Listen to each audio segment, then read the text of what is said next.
Hello there, and as usual, I'm Aaron from Last Stand Gamers, and welcome. So we're back in the world of Starship EVO. There's been quite a few updates since we last checked in with this game, and I thought it was a good time to have a look around, show you the new planets, have a look at some of the ships that players have been building, and I have to say, Starship EVO always really impresses me. The detail that you can go to when designing these ships, and just to let you know, all these ships are built just like in Space Engineers, block by block, with a few different building controls. You can stretch blocks, you can scale blocks, you can do a few additional features as well, but we've covered that in previous videos. So today we're going to be exploring these new planets. Now these new planets are a little bit different to Space Engineers planets because they have a 2D mesh, so they look higher quality from a distance. We've got the sun, we've got a gas giant, we've got a planet over there, we've got a planet that's tucked away over there, and we've got one that is down there below the station. We've obviously got this starter station now, and we're off that ring, but we can travel back to that ring and build ground vehicles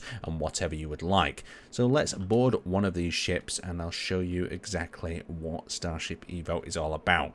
You can have a look at the detailing as we come past here as well. The detail on each of these ships is just so beautiful. Each one of these blocks has been shaped and maneuvered around. You can see if I actually activate my HUD back. So if we activate our HUD and I go to 1, you can see all the various build points. Look at that. All these can be destroyed, scaled, moved up and down. Very, very nice indeed. So you can see if I hit the R key there, if I hit the G key, we can scale the blocks. We can move it around. See, each one of the blocks has different sort of scale levels. And then we can stretch blocks as well. It's beautiful. It's a really nice building system. It's just not a super popular game. And I'm guessing the reason for it not being super popular is because of the slow development. And the slow development is due to one developer developing this. So let's pop this open and we'll head on board. So we've got a nice little ladder that comes down. We'll activate our legs. You can see that retracting ladder slide back into position. Very cool indeed. And then we enter into this beautiful airlock. Now the airlock itself's got some storage racks on either side that we can actually access and store things in. And then once we're through the airlock, we're into this little storage stash spawn bay here, so we can med bay and fix ourselves up. Now what's really nice is these little panels that slide down. You can see that they've got these various systems tucked behind here that are all linked to the ship. It's far too advanced for me. I've not had enough time to learn all the building mechanics. I can put a basic ship together, but that's about it. I'm not on a level to build anything like this. So let's head up to the bridge. We've got ourselves some lovely potted plants in here. It's almost like the detail level of a Star Citizen style ship here, but it's all been hand built by players. So we're up at the bridge. We're going to take our seat and we're going to activate the controls. We'll hit F4 and now we're in piloting mode of the ship. So if I use the middle mouse button here, you can just have a little bit of a scroll around you. And the fidelity, the detailing of the other ships around us is fantastic. The station looks great. It's a lovely game to play. If multiplayer was kind of a bit better supported and there was more things to do that I'm guessing there's going to be in the future, this game might rival Space Engineers, but the slow development of it is kind of put it in the dark quite a bit, and it's rarely touched on by many people. Checking the Steam stats, it's about 8 or 9 players who tend to play this each day, and I'm guessing that they're the designers of some of these ships that we're having a look at, because these are days and days of work. Anyway, let's activate our holo map with H and we can see our Star Citizen, it's not Star Citizen, Star Map. So we can see the various different planets. We've got the moon over there, we have got this P2 planet, we've got some other planets going on here. We can also change the map layout here so we can have a look at how everything's orbiting as well around each other. Can we get away from that P2 planet, please? Can we click off it? Can we cycle between them? I seem to be stuck on this P2. So go back to the 3D map. So we've got another lovely coloured one there. My plan is to try and have a little bit of an explore. So we've got the space habitat we've been to before. Starting station P1. So let's have an explore of some of these planets. Let's start with this P2 planet up here. And there is going to be some travel time between these, so I'm going to do some cutting. So let's activate our jump drive, or light cruising, and we'll head towards the planet. Leave that station behind us. Just look how fast we travel. It really gives you a scale of this universe as well. As we get close to this planet, you'll see just how big the planet is as well. We're going to have to change our course, I'm guessing, as well, because otherwise we'll be destroyed by the gas giant. And out here, there is various different asteroids that we can see and pass. We'll pass by that asteroid there. So as we quickly approach it, we'll have to be careful because we don't know the scale of the asteroid. This is something that always gets me in space, is you don't know if it's a tiny asteroid or a big one until you're right up to it, and then you can accidentally collide with it, so always keep your aim a little bit off to the side. Look at that sun over there in the distance with that glow around it. When I was having a look at the dev diary for the update, oh, so this is a big asteroid ring.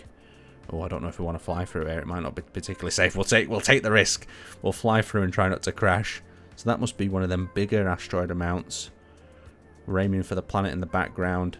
Maybe we should stop the light speed or the cruise speed, but we'll give it a go. We'll see if we can just cruise through this asteroid field. Oh, it's not that dense. It's not that dense. We might be able to make it through. Oh, we broke through.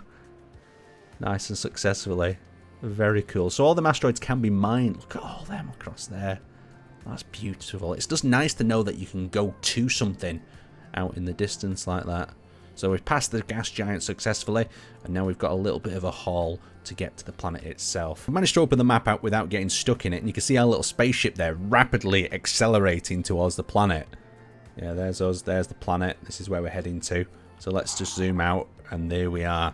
Now, it's going to feel like the planet's rushing towards us here, but what will happen is we should be able to kind of level off and use our cruise speed within the planet. We need to pick a cool little crater to have our landing and explore. That little one looks quite nice there, but I think we'll have a little bit of a cruise over the planet's surface. There's an island down on the one below us there. Let's have a look at that. Let's inspect that crater. So you can only imagine how these planets have been formed like this with all the asteroids and things they've been hit by over time. But as we get a lot closer, the details in the planet will start to load in that traditional sort of voxel space engineer's base that we're used to. So as we peel in here, we've got a little bit of a mountain, a bit of detail in there. So this one looks like quite a traditional planet. We've got water, we've got greeny tones. We've got that sort of island coming in over there. Let's see if we can make it as close as possible. I'm going to see if there's anything to lock onto in this planet. Nope, there's nothing to lock onto. We're coming in at speed, 2 kilometers a second. And let's reduce this speed once we get into here. So light speed off. And we are down here. Now, when I'm moving around, you'll notice just the scale of how big and vast this area is. This crater is kilometers, thousands of kilometers across. Not thousands, but it's big. It's big, and understanding your small scale on something like that, we can see a little turret tracking and moving around on the side there. Little turret's trying to track. There's no enemies out here just yet. There's some missiles up there on the roof. I don't know how to use the weapon systems on this ship, so I hope we're not attacked. We'll give ourselves a little bit of a boost of speed, of light cruising speed, and we'll get ourselves over to that area there. There might be a little tip we can land on. Yeah, there's a little bit of a beach. There's also a flat area here. And we can get a scale of just how big this planet is. Look at that. So cool. It's scale of things like this that put into perspective for the player. So we're coming to land. This looks like a nice flat area. Okay, bring it in. Landing gears are not down, so we need to be careful. Let's bring ourselves back, slow ourselves down. We've got a little crater there to avoid. We've got some ore deposits as well. Bring our camera over so you can get a nice view. Okay. And then we just need to activate our landing sequence. Now, can we do this by switching into first person and looking over? Let's see. I think it's this one. Activate RGB controller. Activate controller. Land it. Activate thrusters. Activate thrusters. What's that? What's that activating? Weapon safety. Okay, that's not the one we want. This one? Shields offline. No, that's not the one. It's a game of smacking buttons until our landing gears come out. Maybe our landing gears are somewhere else. Or it can entirely. Let's have a look. Landing gear down. Perfect. Let's have a look at them unfold. Yeah, so the rear landing gear is folding down. Sides are folding down. Shield is taking a bit of a knock. Back on the holomap, and we've actually visited what looks to be the furthest planet away from everything else. So these planets over here, so let's just try and zoom out and scroll over to the others. So there's us. Let's track onto us. We've got space station in the way. We've got escape AD. So that looks like a little... Is that a little moon or a little outpost? We're going to head over and have a look at this planet and see what this one's all about. So I've activated the camera once again, and we're passing the sun. The sun in the background is intensively hot. Our craft is approaching at rapid speed. Let's get the holomap off. Okay. Oh, so it's smaller than it looks. Let's give a bit of boost of speed again. We've stopped too quick. That seems to be a problem. Let's have a little skirt of this asteroid belt around it. So there's a few things being locked up here. What are these possible targets? Oh, we don't want to do that just yet. Gas cloud. Fuel quality. So there's the gas clouds that we passed earlier on look like there's some sort of fuel. Let's have a quick look at them gas clouds. We'll zoom really close. Okay. So these are the gas clouds that we seem to be targeting. That's the asteroid belt here. There's another thing that we can target over there. That's the ring. I think that's the habitat ring. Okay, let's continue on. Let's have a little bit of a blast of this planet. It was a lot smaller, this one, than I initially thought. So it's like a little bit of a mini moon. We'll bring ourselves in once again. Try not to ram ourselves face plant into the planet. Cycle through our targets as well. So they're all gas clouds by the look of them. Yeah, and this one an interesting one. So no atmosphere looking on this one. We'll have a little dip down into these valleys. So yeah, we can feel the scale of this one's a lot smaller. Let's have a land and see what's going on. We've got the boarding ramp we can also activate. Oh, yeah, we slowed down the back. We've got the airlock and the tow mass. Alright, we'll bring ourselves into a little bit of a hover here. What's this deep hole? Is this a cavern or something? Oh no, it's just a crater. Oh, what's happened? I've done something bad here. I think I've collided. Ah, we broke it. So after that crash, we've managed to load ourselves back in. We're going to come for a quick little landing at this plateau ahead. We've got actually vertical takeoff and landing modes with this ship if we hit one of the buttons. So the engines flip around. That's quite cool. We'll just bring it down here. We'll activate the boarding ramp if we get a chance as well. I think the boarding ramp is 1. Yep, so back ramp loads down. And let's get ourselves out of this ship. Exit ship if we can. There we go. Now exit the seat. And we'll head towards the back. Oh no, we're a bit stuck. We'll have to no-clip ourselves out. So there we go, we've got a second planet. Now there's these little lumps here, and I believe they're called monoliths, and they contain ore and different things to explore.